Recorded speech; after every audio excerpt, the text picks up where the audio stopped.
So this little beauty here is my chainsaw pegboard type of deal here. This works, I did this quite a few years ago, but this has worked out just spectacularly well to help me inventory things.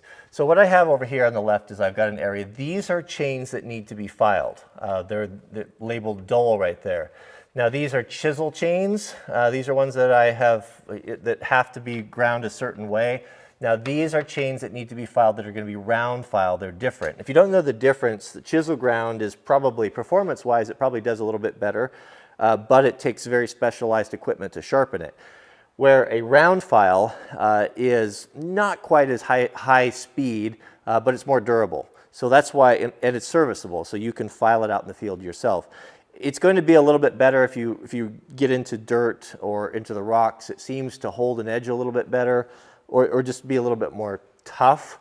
The chisel grind has a real point on it, which once that point is knocked off, it just doesn't work very well. Round file, you can get away with a little bit of dullness and still cut. So I'm switching over, I'm getting away from these because I can't sharpen them myself, and I'm just going to round file. I'll give up the performance for the just ease of service.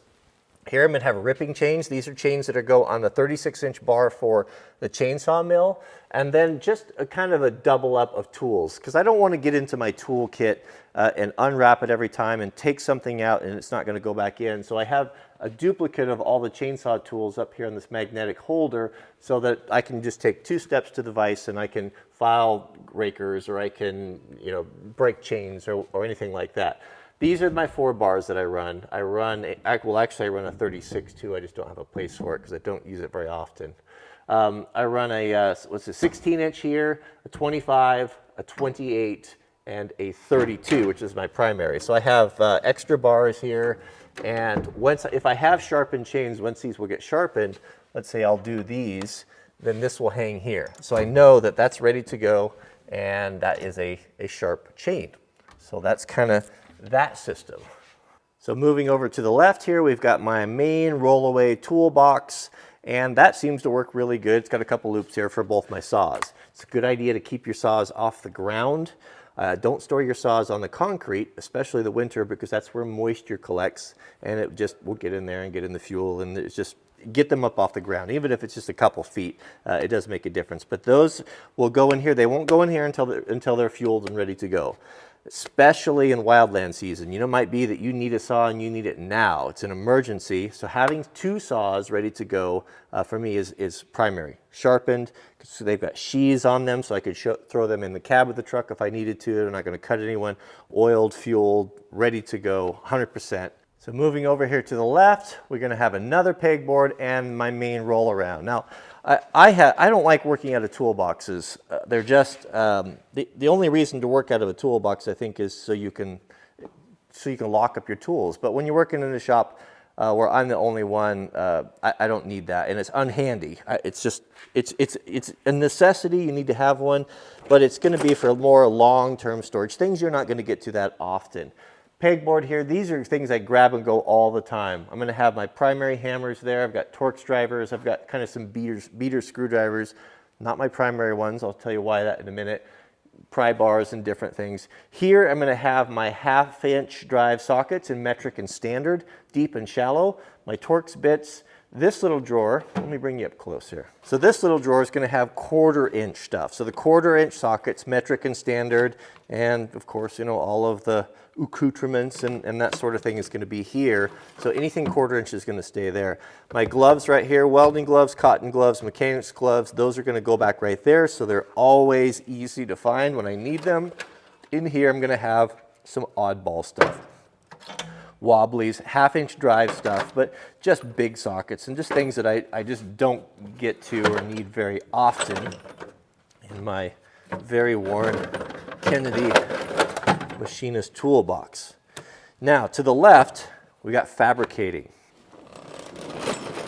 Now fabricating is important to have everything where I can get to it in this corner. This is my main, my heavy workbench where I'm going to have my main vise mounted, lots of power ports right here. I've got my plasma torch, I've got my MIG welder, and then everything ready to go right here. Multiple grinders, so I'm not changing from a brush cup to a cutting blade. I've got roll locks and files and the big grinder and die grinder and punches and Sharpies and a dedicated drill ready to go, so I'm not hunting for that. So if I need to drill a hole, I need to fab something, I need to weld something up really quick, it's not a lot of messing around. I've got my hoods right here, everything's plugged in, everything's ready to go. It's just as simple as plugging it in the vise and going and getting that job done. Sometimes you make do, or you try to skimp on something because you don't want to drag the old welder out, or you can't find your grinder and this and that. It's all about making it simple so it helps you to do the right thing. If you're just setting a shop up, I would encourage you, before buying a toolbox, buy a tool cart. And this has been so handy. And the reason why I like it is it's easy to work out of, and you can bring it to whatever job you have. Now you have to constantly fight the desire to try to load these things up, put too many things in them. My polycarbonate there is making some noise. But resist that temptation, because you really don't need that many things. What I'm going to keep in here is, well, starting from left to right, a spark plug tool, but a full set of sockets, standard and deep, in a metric and standard. And a full set in metric is going to be 8 to 21 millimeter, and in the standard is going to be 1/4 to 1 inch. That'll cover almost everything that you need. I'm going to have my good pliers. I'm going to have a large set and a small set. I'm going to have some super compression pliers right there. And then to the right, I'm going to have my ratchets. And one of the best things here, if you only buy one snap-on tool, buy this one right here. It is a ratchet. It is an extension that receives a ratchet. What I mean by that is regular extensions, of course, they snap on here like this. And even these good snap-on ones, they do have some knurling there to get a good purchase, but sometimes you need more, and you need a combination between the ratchet, you need something in the middle, and that's where these come in. These are extensions with a big molded handle on them, and they are the best. I've got two of them. I've got 1 3/8, and I've got one in the 1/4 inch here as well. Extensions, we're going to have some long ones. I really like on these extensions, I like these ones that have the little wobbly end on them. And what that allows you to do is sometimes when you just can't get the angle of the dangle, right there, do you see how that wobbles around? What that does is it gives you just enough deflection sometimes to get those bolts off. If you see how that moves, if you take it like a regular one here, you can see once it's snapped on, that's it. It's not going anywhere, and you don't get any deflection. So the downside is, of course, these are not going to be as strong. You don't want to use that for your primary, but it is a pretty nice thing to have. And I have those duplicates in it, so I have a short and a long, and I've got and then just the regular ones. I'm going to keep an adapter here, a couple snap-on adapters, so I can use my big impact wrench on small sockets, and usually I have 3 ratchets. I only have 2 here. The snap-on ratchet, I'm missing a screw on there, aren't I? The snap-on ratchets, they're absolutely the best. This was my granddad's. I always fool snap-on guys. I used to take that in there because this is from long, long ago. And Granddad he was a mechanic. He didn't like the smooth handles on the snap-on ratchets. He thought they were too slippery when his hands got greasy. So he cut that off and welded on a knurled, I think probably from an old SK it looks like, a knurled handle on there to get more purchase. But look at the use. Look, I mean, it's almost smooth. Granddad used that. It was in his hands for so long. And the beautiful thing about snap-on ratchets is that they're basically still the same. You can go to any truck and get new replacement gears for them and keep it going. I had this one rebuilt just a few years ago. But I like to take that in there and show them because I say, hey, I bet you haven't seen this one. This one's really old. And they look at it like, wow, I've never seen a snap-on ratchet with a handle like that before. Well, they never made them. They always look like this. So it always brings you a little bit of fun. All right, let's go look downstairs here. And of course, in the bottom of the tool cart is going to be full sets of wrenches, metric and standard. And what that's going to be is that's going to go down to what have we got? 8 millimeter, 8 millimeter, all the way up to 22 millimeters. We'll cover about everything. On the imperial side, the superior side, I'm going to say we're going to go 1/4 to inch. For most people, I go up to 1.25 inches.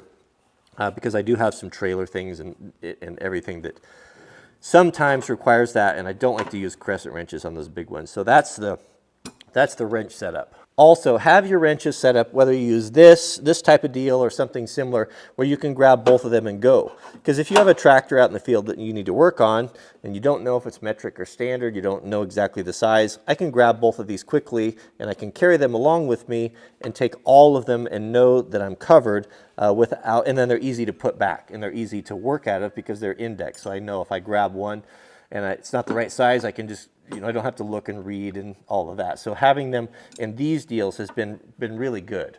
And don't skimp on your tool cart. You can tell your wife that I gave you permission to buy a good one, whatever brand that may be. Blue Point is a Snap-on, basically same thing. It's one of their lines. It's something you're going to have your whole life. You're going to work out of it, and primarily what you're paying for is the wheels. You have good wheels that lock and they roll around nice, and you'll forget that you paid a few extra bucks for it after you work with it your whole life. One little thing you can add that's kind of handy with these that I built is I just took a piece of aluminum here and just broke it, bent it over, drilled some holes in it, and put a little lip on it, and then that sits on your tool cart. And I probably should put one on the other side, and I could put even more goodies on there. What would be nice is to have my impact tools. I would like to have my impact tools over here, which I don't think I covered. So impact tools, what you want is you want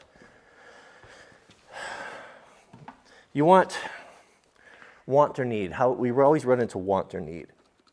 If I was only going to be one, if I was just the common guy, I'd probably buy a 1/2-inch impact wrench.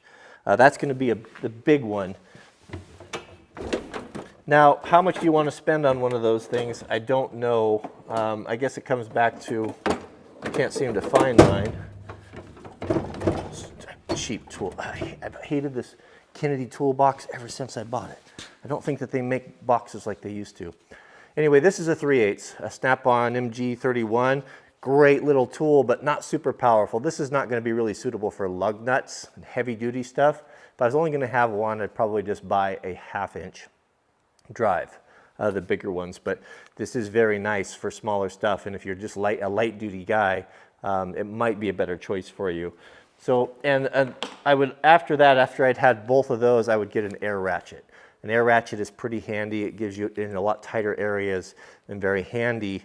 And if you don't have them, what you'll find is if your air tools and your shop is not set up in a way that's easy to use, where the air hose is easy to get to and the tools are handy, you'll waste a lot of time, and you'll just think, I don't want to get in there and drag that stuff out. And so you get a wrench or a crescent wrench, and it'll end up taking you 10 minutes to get a bolt off that you could have had off in 30 seconds had you taken 60 seconds to put a air hose on the end of a power tool and have it handy. So I might have to do that and get hook that up so I can get those tools on there. Electric impact guns. Now, this is a Snap-on one I bought years ago. It was so expensive back in the day. You don't need to buy these anymore. You have, DeWalt and Makita make really great cordless impact guns that are pretty affordable now. Even the little guys are super powerful, and I think have kind of made these things obsolete outside of unless you're a mechanic. The problem with these things is they're pretty much disposable and they're expensive. I probably would have spent about the same money buying a Snap-on pneumatic 1/2-inch drive gun that would still be relevant today and last me my whole life versus this thing with, on my second set of batteries. But it's convenient. So, I mean, if you're a production guy working in a shop, and when I bought this, I was a production guy, it paid for itself. So I don't know I'd recommend it for most guys, but it depends on the application. One last thing, I want to talk about the left side of the shop a little bit right here, the table, the air system, and why I do that, and then this is going to be a long video, we'll shut it down. So here on the left side of the entry, this is something that I've recently added, and I wished I would have done it a long time ago. It has been so helpful. I guess I'd call it a small staging table. And having a staging table is so valuable because it kind of gives me a place to start prepping and laying things out. For example, Jack and I are going to go down and work on the bridge, and I can start putting, I've got my fasteners, I can start kind of laying out tools that I'm going to need right here and staging them that I'm going to use. And it gives me a quick visual of what I have, and sometimes a reminder of maybe what I've forgotten. Under here, I'm going to keep a couple of like a milk crate and a soft bag, something that I can put everything into and then transfer it into the knack box. The knack box can come right in here on the front of the tractor on the forks. We can simply take the crates, we can go right in. I can just have, verify that visually and see what I have without just running all over the shop and like a crazy person. This is a big shop, it's 40 by 60, but actually where all of the working takes place is going to be in an area that's probably about 16 by 16 square. So that's not a lot of distance between points. Everything beyond all that stuff is more long-term storage, things you're not going to need to get to very often. Moving on here to the left, you're going to want to have an air station here. Wherever your compressor is, make sure that you redirect it or plumb it over to a block in the corner of the entry where you can get to it really quickly without stringing hoses all over the place and tripping over them. So Mrs. W can bring her mower in here, we can air up the tire. Just yesterday we were in a hurry, Jack needed a soccer ball filled up. I was able to come out here and fill that up really quickly.